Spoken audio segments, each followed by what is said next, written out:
Warning, this video will contain spoilers to Spider-Man Brand New Day. It's only Saturday. If you haven't seen the movie, thank you for clicking. But get the heck out of here. Get out of here. Get out of here. Stop it. Get out of here. Hello, my name is Marcus. Welcome back to the channel. Man, I cannot stop thinking about Spider-Man Brand New Day. And an epiphany just hit me, completely original, and I cannot stop thinking about this revelation. Peter Parker's Spider-Man in Brand New Day, his journey, and having his spider puberty hit him, and him being able to channel that power and revitalize it into his own making is the same journey that Broly went through throughout the duration of the Dragon Ball Super manga, and I'm here to explore step by step how it is almost an exact replica of the same story. That's right. So I'm not gonna dawdle, wasting time. Let's get right to it, man. First of all, so we have Peter Parker going through a traumatic experience of having to have all of his loved ones forget of his existence, and this has triggered a spider arachna puberty situation that is expanding his powers and making him lose control of himself. Broly, the legendary Super Saiyan, is a Saiyan that was born on planet Vegeta, that was tossed to the wayside by the king of the Saiyans, Vegeta, because he was born with an altitude power level that was almost at a mutant level that was no way, shape, or form would be controlled. So him being thrown away, him and his father being thrown away, it triggered the mutant power to originate within his being that was able to protect himself and his father.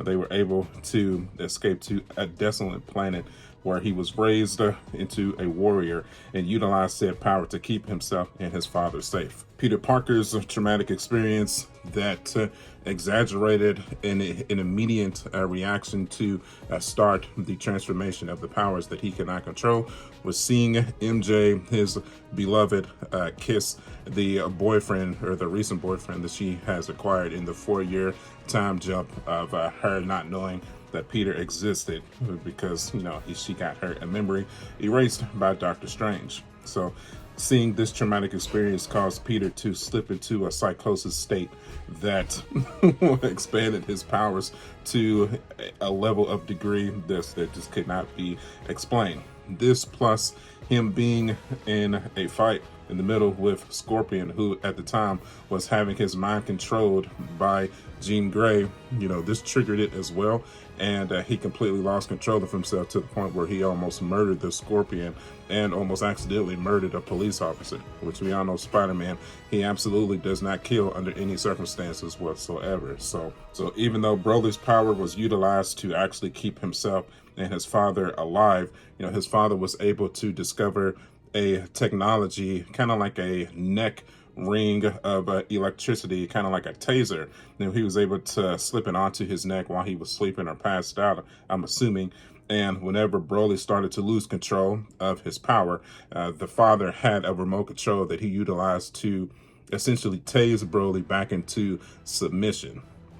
Flip side, so Peter was desperate to figure out a way to keep the aggressive side suppressed so that he wouldn't hurt anybody unintentionally. So he asked Bruce Banner, the Hulk, about his device on his wrist that he was utilizing to keep the Hulk at bay. And with this technology, Peter was able to develop a neck chip that could be inserted into the skin on the back of the neck. And once he had it correctly calibrated, he was able to keep the arachnid side of his powers at bay and keep his DNA at a more subjugized human level. Everything was fine and dandy until Frieza was able to find Broly and his father, and he brought them to planet Earth, where Broly fought Goku and Vegeta, who then fused together and turned into Gogeta, and was able to defeat Broly or beat him back into submission.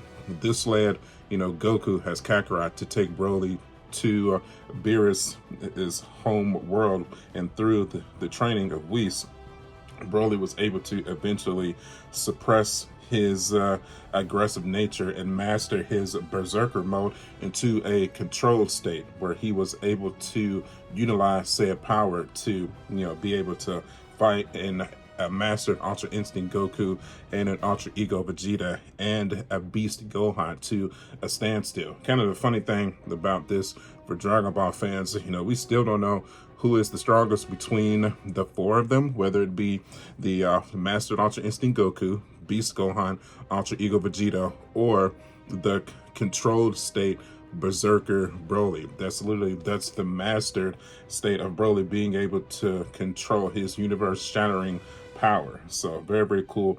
And this still to this day, that is the conclusion of the Dragon Ball manga super story. We have been desperately awaiting the next step in the evolution of Broly's power to see, him being able to actually go through a full-fledged battle with his controlled state, not having to go into the Berserker mode to utilize his full power. Now, there was not any kind of a special rigmarole that he went to achieve the mastery of his Berserker mode, just through sheer training and just battle instincts and his Saiyan ability to just master it within himself, which is easily, in my opinion, one of the coolest moments in all of Dragon Ball. Same thing with Peter, as he was traveling through the prison after he found out that it was actually Jean Grey was just trying to save her sister Sarah.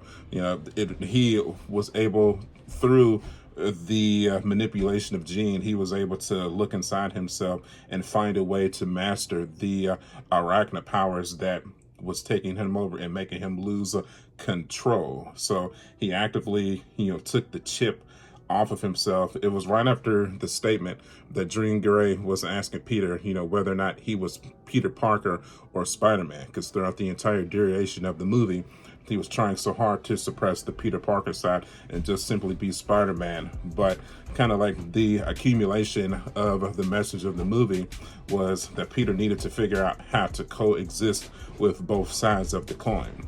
That Peter Parker is as much needed as Spider-Man is. So this was definitely, Peter Parker being able to control the enhanced Spider-Man powers and seeing that. So we see the dark pupils of the enhanced Spider-Man go back to Peter Parker's pupils, and he was still able to utilize the extra power, the organic web fluid, and the enhanced senses with the sight, smell, touch, so on and so forth. And seeing Peter take on the hand after mastering these enhanced powers was definitely one of the coolest Marvel Cinematic Universe moments that we have ever seen, for sure.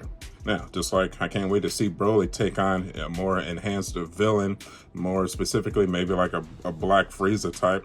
I'd love to see Spider-Man take on a more enhanced version of a hero or a villain, so on and so forth. I would love to see what he's able to do against Dr. Doom. Probably not much, but I would like to see maybe a rematch between him and Steve Rogers, Captain America. When they first met in Civil War, Captain America was clearly taking it easy on him. But, I said that the Spider-Man that we see in No Way Home, a bloodlusted Berserker Raid Spider-Man dealing with the death of Aunt May, I think he could take Captain America. Now, this enhanced, more transformed Spider-Man mastered, I think he dog walks Captain America. Just my humble opinion. Let me know in the comment section below how y'all feel about it, man. So it's really it. I just wanted to go through the steps and fabrications of how I think that Broly and Peter Parker from No Way Home is essentially the same person.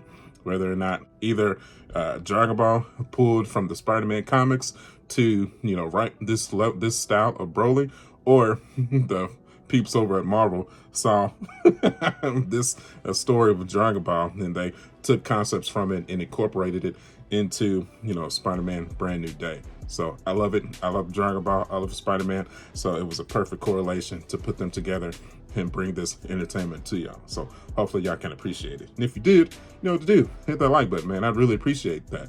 Now, like I said, I want to know your comments. Do y'all think I'm crazy? Or do y'all think I'm spot on? Let me know, man. So if you want to see more content just like this, whether it be more Spider-Man stuff or more Dragon Ball stuff, you know what to do. Get subscribed. I've been a fan of both of them my entire life, and I cannot wait to talk about it again. So as always, you can follow me at youtube.com/Marjack79. I'm also on Facebook, Instagram, and TikTok.